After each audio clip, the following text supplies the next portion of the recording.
It was supposed to be a dream come true. A fairy tale escape from poverty into a life of unimaginable wealth. But for 18-year-old Meera Patel, what began as a promise of a luxurious future as the wife of an American millionaire quickly unraveled into a harrowing nightmare of control, abuse, and a desperate fight for survival. Her story isn't just another tragic case, it's a chilling reminder of the hidden world of forced marriages, where powerful men manipulate desperate families, and young girls become commodities in an international trade masked as tradition. This is the story of how a naive Indian teenager found herself trapped in a gilded cage in Palm Beach, Florida, and how, against all odds, she plotted the ultimate revenge against the man who stole her freedom. In a small village in Gujarat, India, Meera's life had always been simple but filled with dreams. She was a bright student, excelling in school despite the limited resources her family had. But everything changed when her father's small textile business burned to the ground in an accidental fire. With no insurance to cover the losses, the family was left drowning in debt. Her father, Nikhil Patel, had once been a respected man in the community. Now, he spent sleepless nights worrying about how to feed his family, how to pay back the ruthless moneylenders who came knocking every week. "We have until the end of the month," he muttered one evening, placing another ominous notice on their small wooden table. His wife, Lata, wiped her hands on her faded sari, her voice trembling. "The moneylender came by again today." "The things he said," she trailed off, glancing toward the younger children. Everyone knew what she meant. The moneylender had stopped just short of saying it outright, but the message was clear: Meera was the only way out. She was young, beautiful, and, most importantly, valuable in the eyes of wealthy foreign men who were willing to pay a fortune for a bride from India. Then, as if on cue, a mysterious woman arrived in the village in a sleek black Mercedes-Benz, an unusual sight among the dirt roads and modest homes. She was dressed in a lavish silk sari, adorned with gold jewelry, and introduced herself as Riya Malhotra, a high-profile matchmaker who specialized in arranging elite marriages between Indian girls and wealthy men from America and the Middle East. With a warm smile, she assured the Patels, "I've helped dozens of girls from villages just like yours.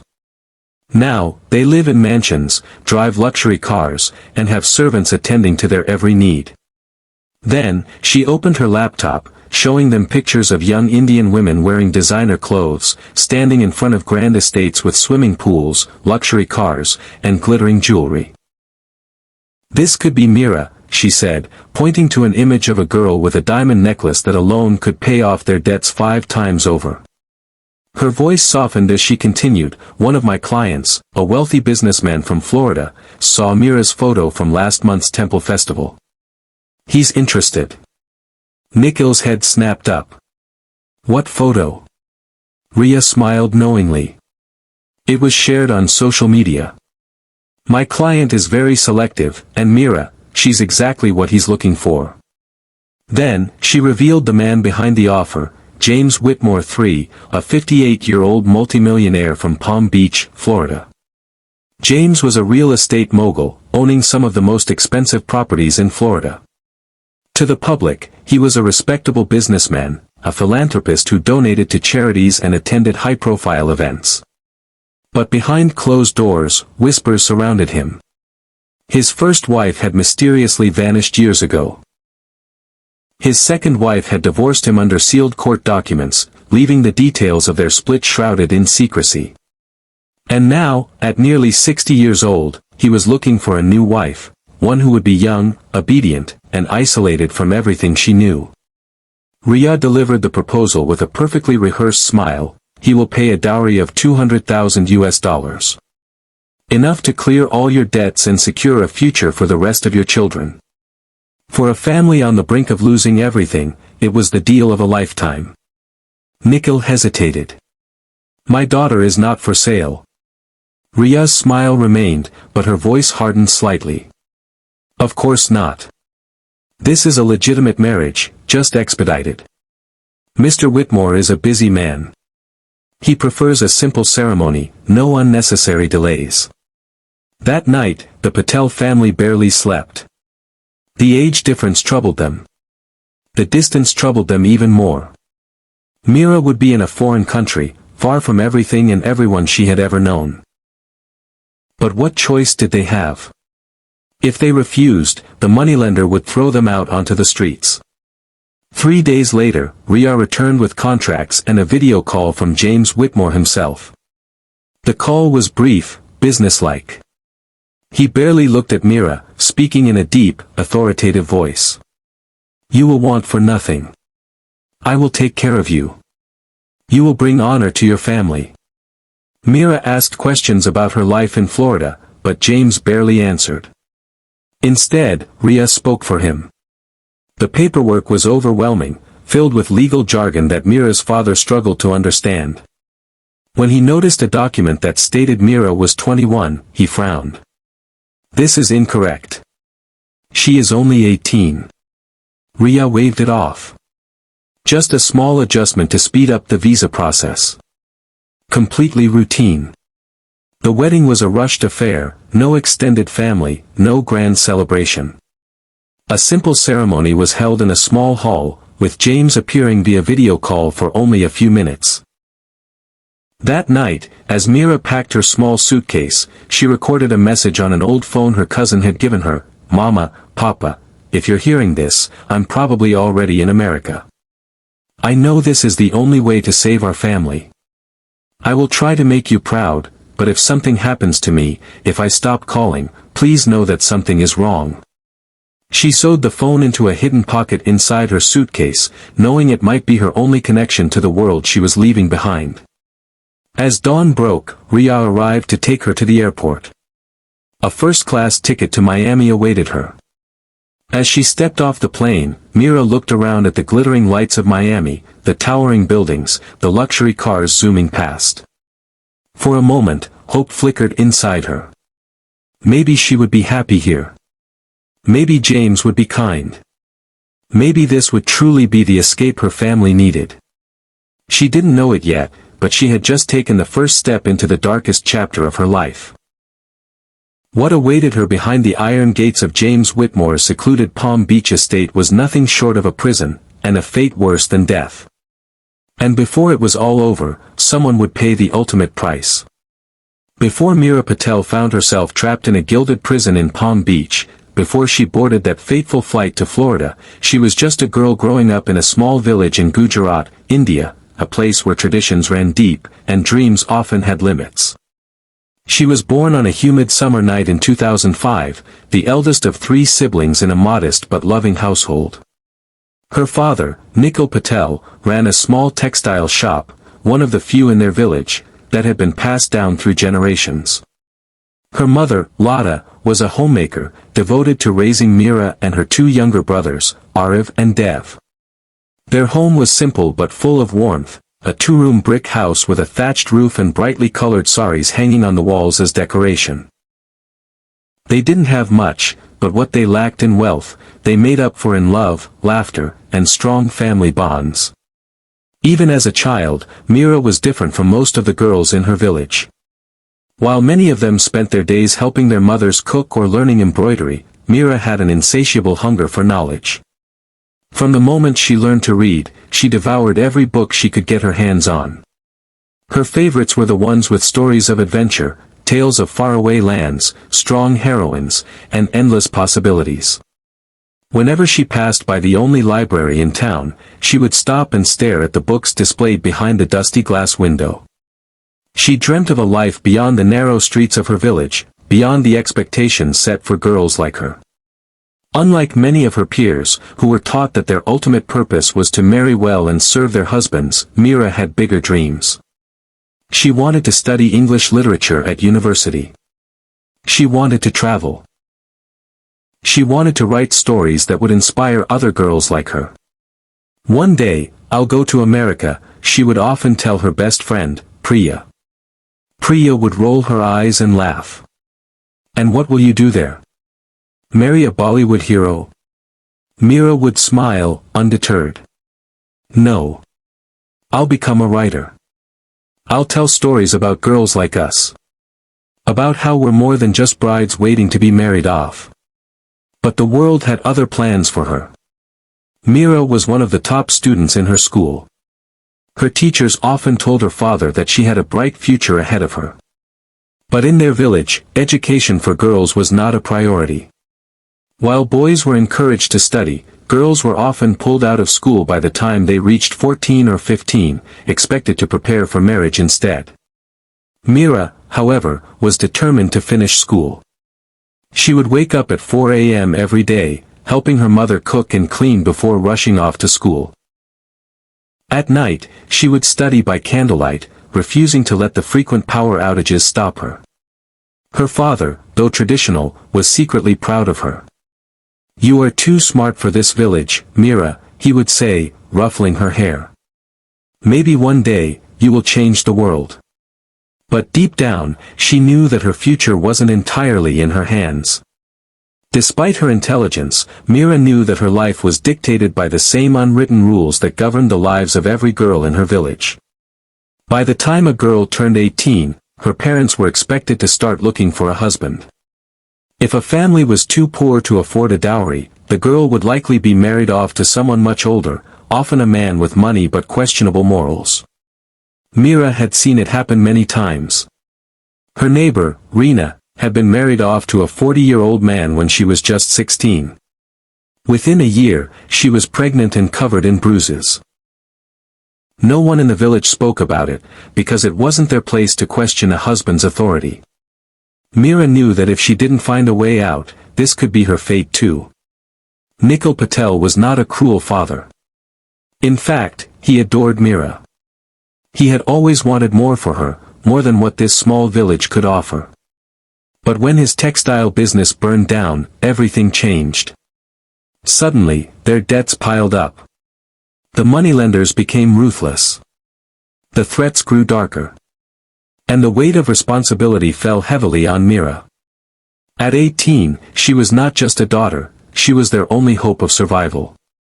So when Riya Malhotra arrived with her too-good-to-be-true offer, her father hesitated.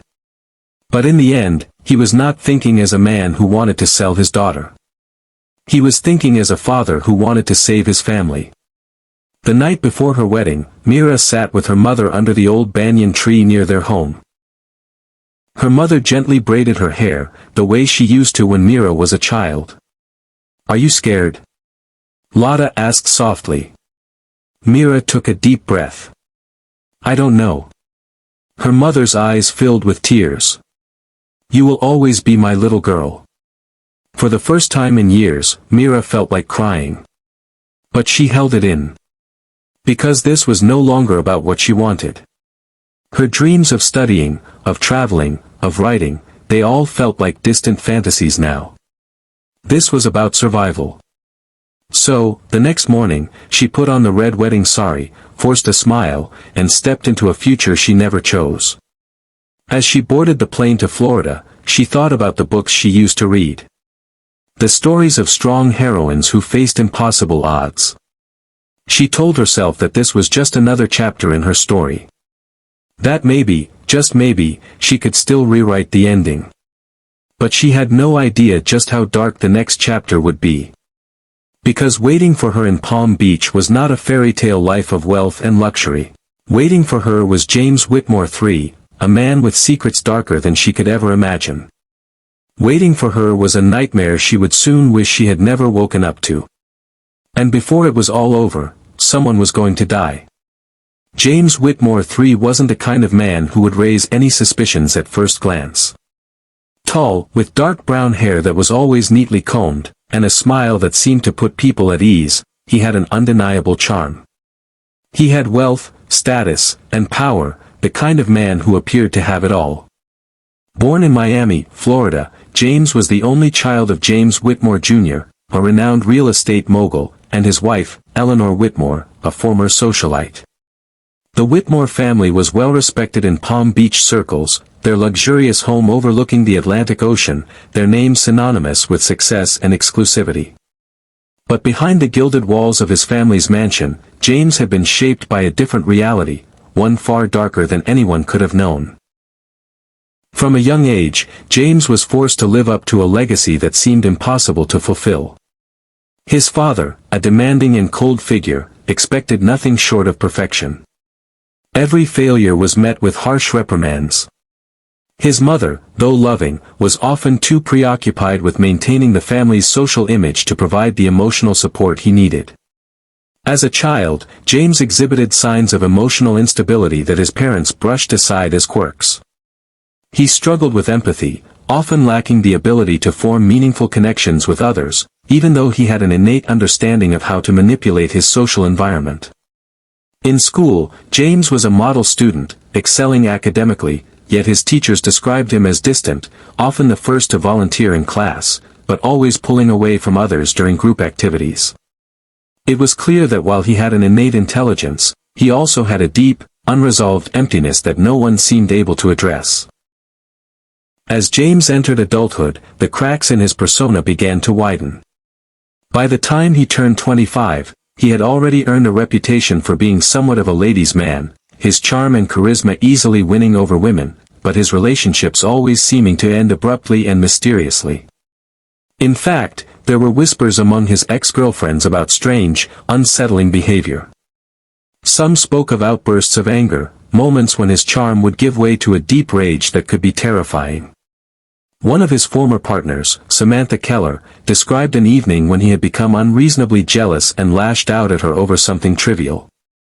When she confronted him, he claimed it was a joke. But his eyes had been cold, no remorse in them. But no one took it seriously. He was James Whitmore III, after all, a man with too much wealth and power to worry about minor issues like bad behavior. He always managed to talk his way out of trouble. But beneath the surface, there were patterns emerging. James had a history of accusations, usually dismissed or buried by his influential family. One woman had accused him of assault during a trip to the Hamptons, but no formal charges were ever filed. Another woman claimed that James had stalked her after their brief fling ended, but her complaints were swiftly dismissed by the family lawyer, who managed to discredit her as hysterical. Yet, none of these incidents seemed to raise the alarm in the public eye. James's family continued to shield him from any real consequences. In Palm Beach, where status and reputation ruled, it was easy for James to keep his secrets hidden. James's greatest strength lay in his ability to manipulate those around him. People who met him would often describe him as the life of the party, someone who could easily gain your trust. But those closest to him noticed something more unsettling: he seemed to always need control. Whether it was in relationships, friendships, or business dealings, James was never willing to let go of the reins. In many ways, he was a master of disguise, able to mask his true nature with the right words and actions. For all the charm he exuded, there were deeper layers of violence, control, and a lack of remorse that he kept hidden beneath the polished exterior. And then, when Meera Patel arrived in Palm Beach, the cracks in his facade began to show. It started innocently enough. James, ever the charmer, met Meera through mutual friends. She was a young woman, eager for a better life, and vulnerable in a foreign place. James saw this as an opportunity. He quickly made himself indispensable to her. He spoke about his business ventures with the flair of someone who had it all figured out, and she, trusting and wide-eyed, took the bait. It wasn't long before he convinced her that the life he offered was the dream she had longed for. A life of wealth, luxury, and freedom from the constraints of her past. James began to court Meera, showering her with gifts and promises. But as time passed, the romantic gestures gave way to something darker. He isolated her from her friends and family, gradually convincing her that he was the only one who truly understood her. Meera's dreams began to shift under his influence. She had entered the world of Palm Beach elite, where everything appeared perfect on the surface. But beneath it, she was becoming increasingly aware of the dangerous game she had been lured into. And as the day of her disappearance drew near, the first signs of James's true nature began to surface.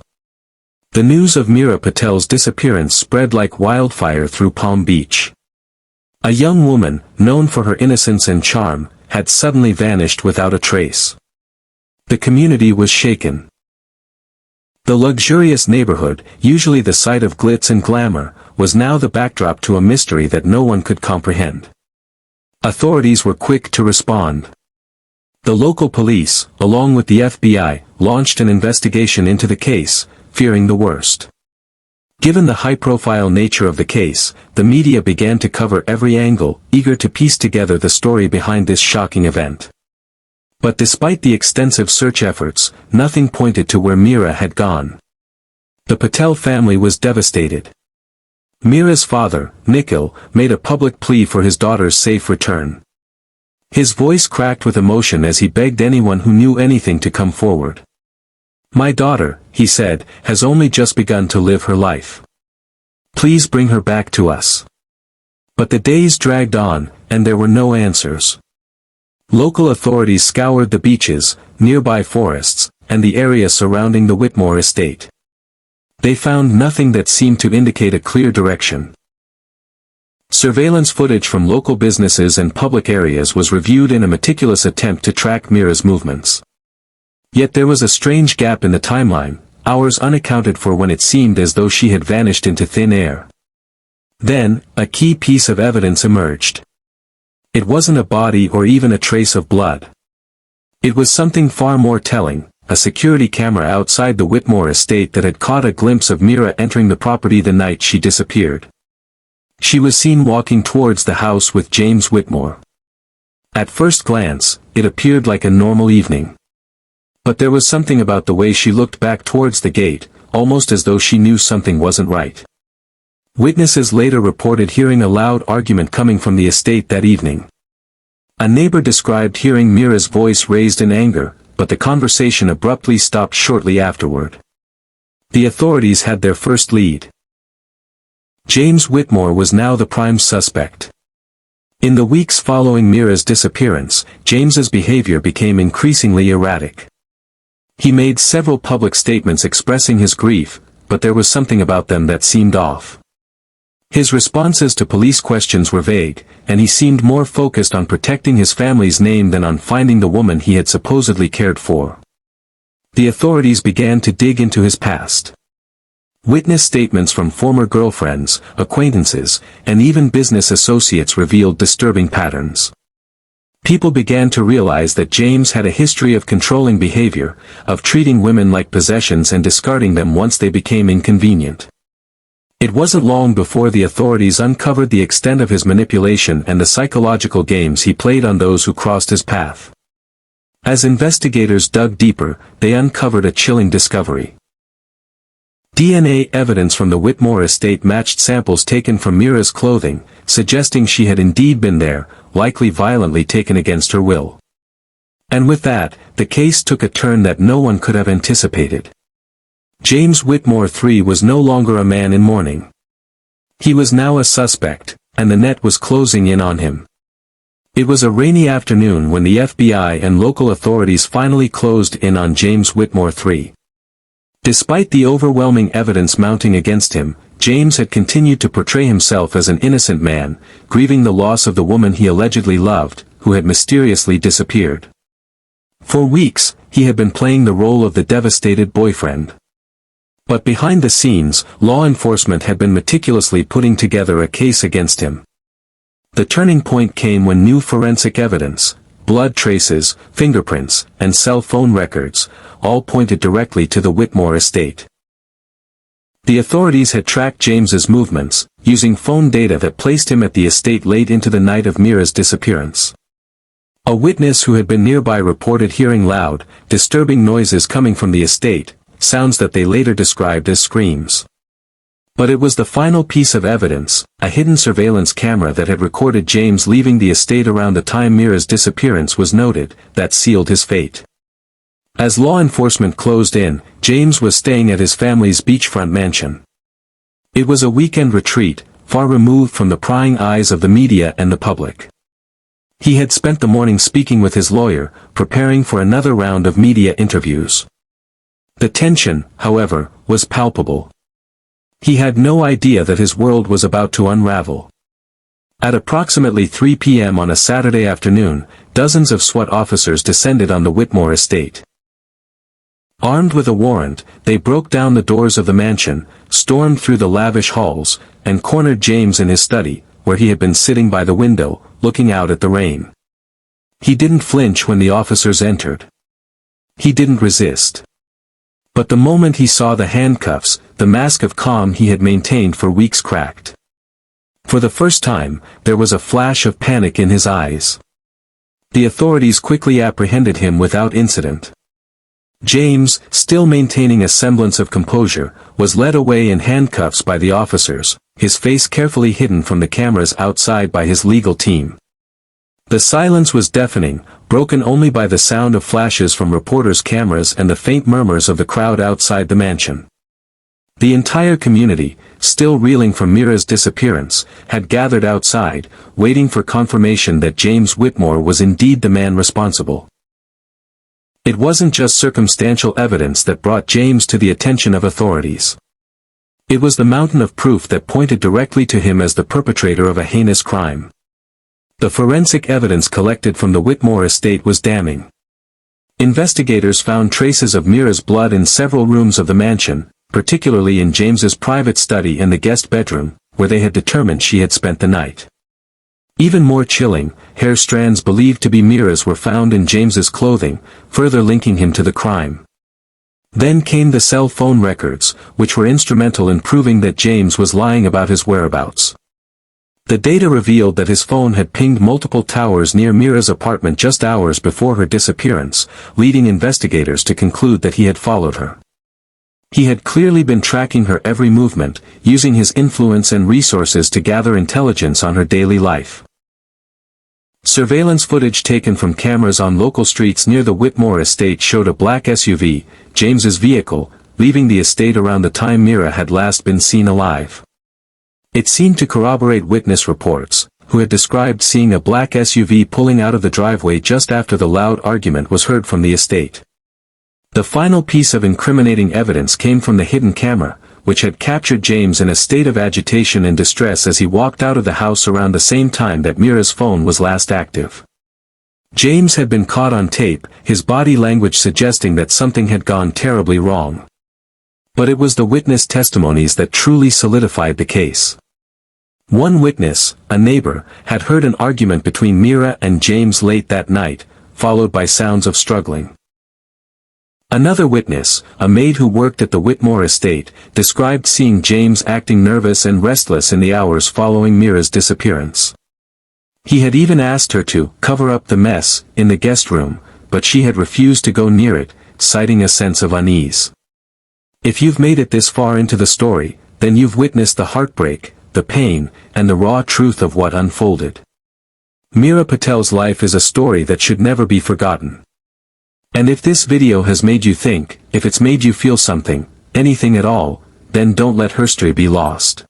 By liking this video and subscribing, you're showing that you care.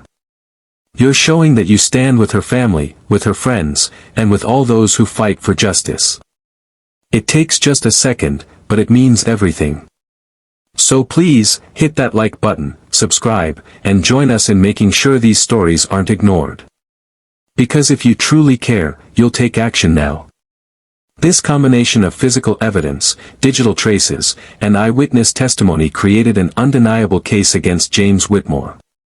Once James was in custody, the charge list was lengthy and shocking. He was officially charged with first-degree murder of Mira Patel, kidnapping with the intent to harm, tampering with evidence, false imprisonment, assault related to a prior altercation with Mira, conspiracy to obstruct justice, due to his efforts to mislead law enforcement. The first-degree murder charge was the most serious, given that evidence suggested premeditation. Investigators believed that James had been planning Mira's disappearance for months, having orchestrated the entire situation in a way that would make it appear as though she had simply vanished on her own. The kidnapping charge stemmed from his actions of isolating her from others and keeping her against her will in the estate. As authorities prepared to bring James before a judge, it became clear that this case would be one of the most high-profile trials in recent history. The media frenzy surrounding the arrest was intense, and the public had already begun to form their own opinions about James's guilt or innocence. The arrest of James Whitmore sent shockwaves through the Palm Beach community. The once celebrated socialite, beloved by many for his charm and wealth, was now the center of a nationwide scandal. People were in disbelief. How could someone who seemed so perfect, so polished, commit such a brutal act? The media had a field day. News outlets from across the country broadcasted the story, with reporters interviewing neighbors, former associates, and even those who had once been close to James. Television specials aired, with experts and criminal psychologists weighing in on his behavior. Everyone wanted to know how a man like James Whitmore could conceal his darkness for so long. As the courtroom drama unfolded, the public was riveted. James was no longer the charming man they had once known. He was a cold, calculating criminal who had deceived everyone around him. For many, the case was a reminder that sometimes, the people who seem the most perfect are the ones hiding the darkest secrets. His family, once quick to defend him, had been noticeably quiet in the wake of his arrest. The Whitmore name, once synonymous with wealth and prestige, had become synonymous with scandal and betrayal. But for Mira's family, there was only grief. Her father, Nikhil Patel, spoke at length about his daughter's dreams of a bright future, a future that had been violently stolen from her by someone she had trusted. His words were heartfelt, but filled with sorrow and frustration. The man who had taken his daughter from him, the man who had pretended to care, was now going to face the consequences of his actions. The nation was waiting for what would come next, the trial of James Whitmore III. Would he ever truly face justice for his horrific crime? Or would the story end with a dark twist no one could predict? The courthouse was packed from the moment the trial began. News outlets from across the country had staked their claim to every seat, eager to witness the unfolding of what was becoming one of the most highly publicized and shocking trials in recent memory. The story of James Whitmore III, the charming socialite turned suspected murderer, had captivated the nation. Mira Patel's family was there every day, sitting in the front row, their grief palpable as they watched the process unfold. Her father, Nikhil Patel, remained a fixture in the courtroom, never missing a moment. For him, this trial was not just a fight for justice, it was a fight for his daughter's legacy, for the truth to come to light. On the other side, James Whitmore sat in a tailored suit, his face often expressionless, though at times betraying the internal conflict he was clearly trying to hide. His defense team, a group of seasoned attorneys with decades of experience, were prepared for a fierce battle. But no one could have predicted just how dramatic and twisted this trial would become. The prosecution team led with the evidence, and it was overwhelming. They presented the mountain of forensic evidence that had been collected at the Whitmore estate, including bloodstains found in multiple rooms, hair fibers, and DNA that was conclusively matched to Mira. They highlighted the cell phone data, which placed James near Mira's apartment and near the scene of her disappearance. Witness testimonies were instrumental. The neighbor who had heard screams late into the night testified that he had seen a black SUV leaving the Whitmore estate. The maid who worked at the Whitmore estate was called to the stand, where she recalled James's odd behavior after Mira's disappearance. She described how James had asked her to help with the mess, and how he seemed uneasy when she refused to go near the guest bedroom where Mira had been last seen. The most powerful testimony came from Mira's closest friend, Ravi Sharma, who spoke about the troubling changes in Mira's relationship with James in the months leading up to her disappearance. Ravi described the emotional abuse that Mira had confided in him, revealing that James had become controlling and jealous, even going as far as tracking her movements and confronting her about interactions with other people. The friend's testimony painted a disturbing picture of a man who had become obsessed with his partner, a man who couldn't control his anger when things didn't go his way. The prosecution's argument was clear: James Whitmore had lured Mira to his estate, where an altercation led to her tragic death. They contended that his actions were premeditated, that he had planned the crime in advance, knowing how to manipulate the situation to his advantage. The evidence against him was undeniable. James's defense attorneys came out swinging, attempting to undermine the prosecution's case at every turn. Their argument was based on one central theme, that James was being framed. They claimed that the evidence against him was either fabricated or misinterpreted, and that there was a conspiracy to take him down.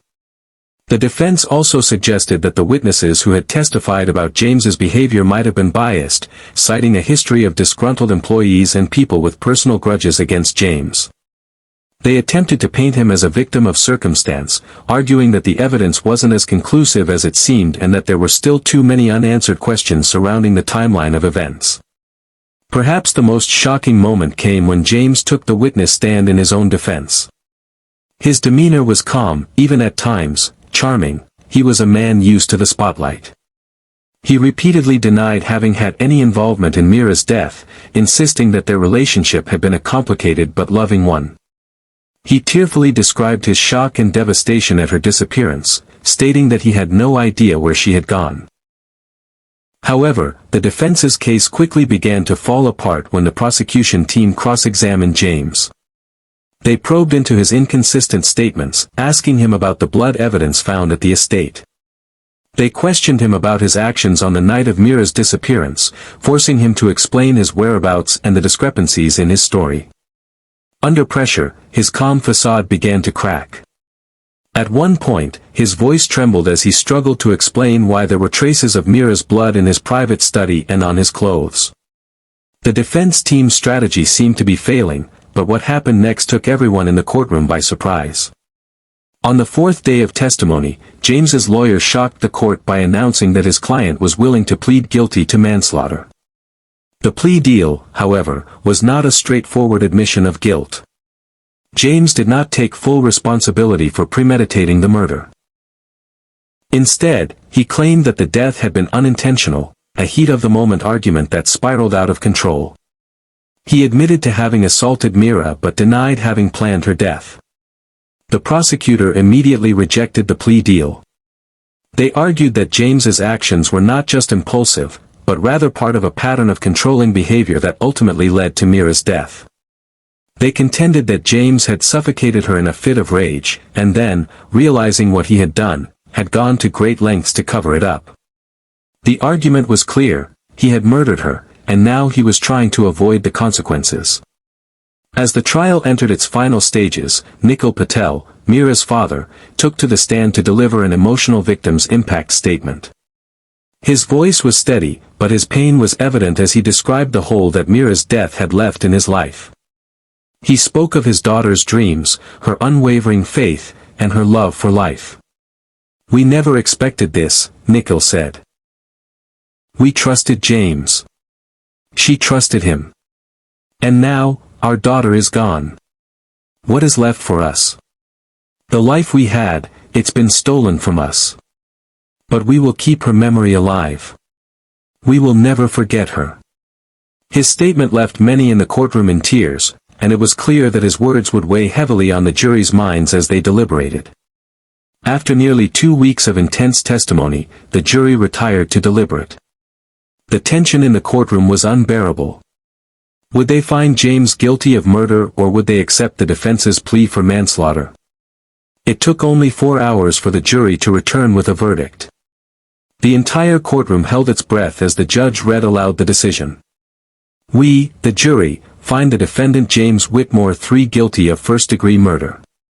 There was a collective gasp in the courtroom, followed by a hush. James, whose face had been impassive until this moment, looked down at his hands, his face devoid of emotion. His defense team stood beside him, stunned by the result. After a brief recess, James was brought back into the courtroom for sentencing.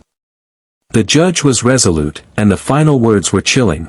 "James Whitmore III, you have been found guilty of the premeditated murder of Mira Patel. You have taken the life of a bright young woman, and in doing so, you have destroyed the lives of her family and all who loved her.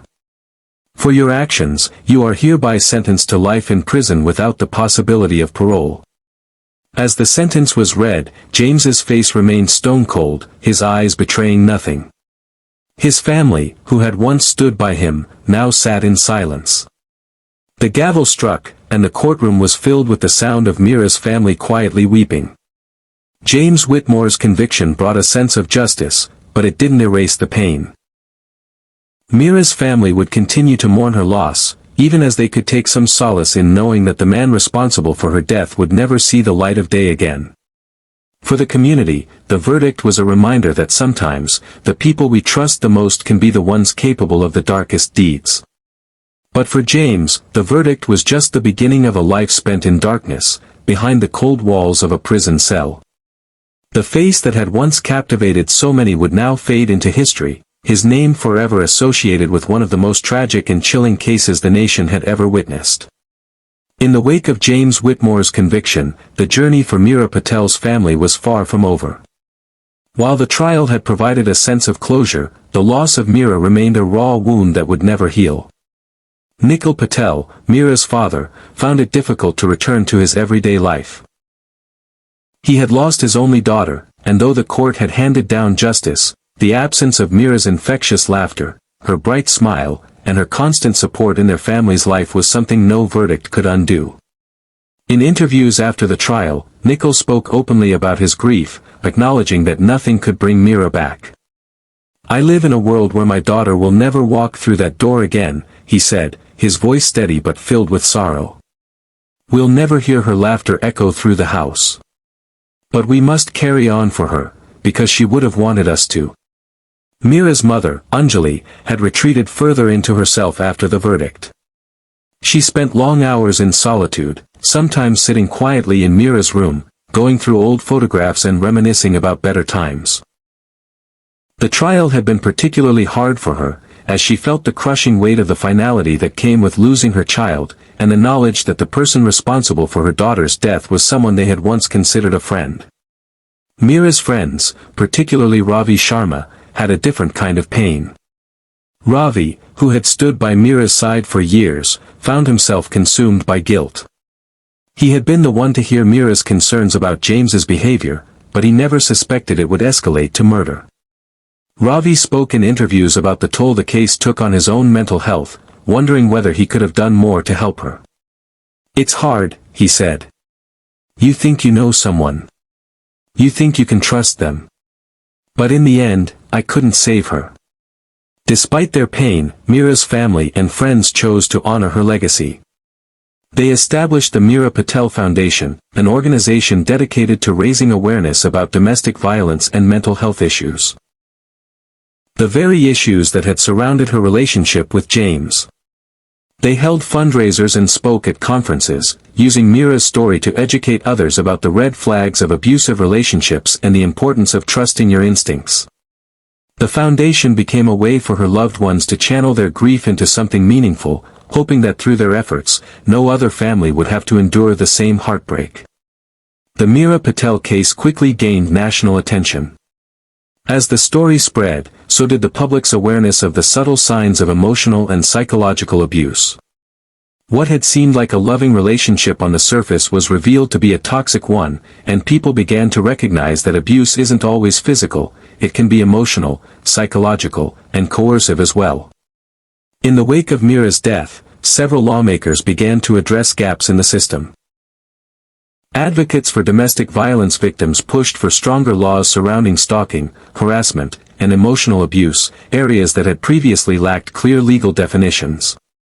They argued that people who experience emotional and psychological abuse, often at the hands of an intimate partner, should have the same legal protections as those who are physically assaulted. In several states, new laws were passed that made it easier for victims of emotional abuse to report their situations, including the creation of no-contact orders that could be issued even without a physical altercation taking place. Public awareness campaigns also skyrocketed, with the phrase, "If you see something, say something," becoming a rallying cry for those who might notice troubling behavior in their friends, families, or co-workers. These changes were driven, in part, by the outcry that followed Meera's case, as people saw how a seemingly innocent relationship could escalate into a deadly situation. Moreover, Meera's case became a catalyst for national conversations on mental health, especially as it related to relationships and intimacy. Professionals in the field of domestic violence prevention used Meera's story to shine a light on the dangers of gaslighting, control, and emotional manipulation, all of which were present in her relationship with James Whitmore. Therapists, social workers, and police officers received additional training on how to identify and intervene in situations of emotional and psychological abuse, aiming to prevent other tragedies from unfolding. As for James Whitmore III, he now sits in a maximum security prison, a place far removed from the opulent life he once led. His fall from grace was as swift as it was brutal. Once a wealthy socialite who rubbed elbows with the elite, James now spends his days in a small, windowless cell. Prison life has not been kind to him. His once meticulously groomed appearance is a thing of the past, and he has become a shadow of the man he once was. He no longer receives the attention and admiration that he used to, but instead is met with contempt from fellow inmates. His arrogance, which once made him so untouchable in society, has become his greatest weakness in prison. There have been whispers of altercations behind bars, where James has struggled to maintain the same sense of control and authority that he once wielded in the outside world.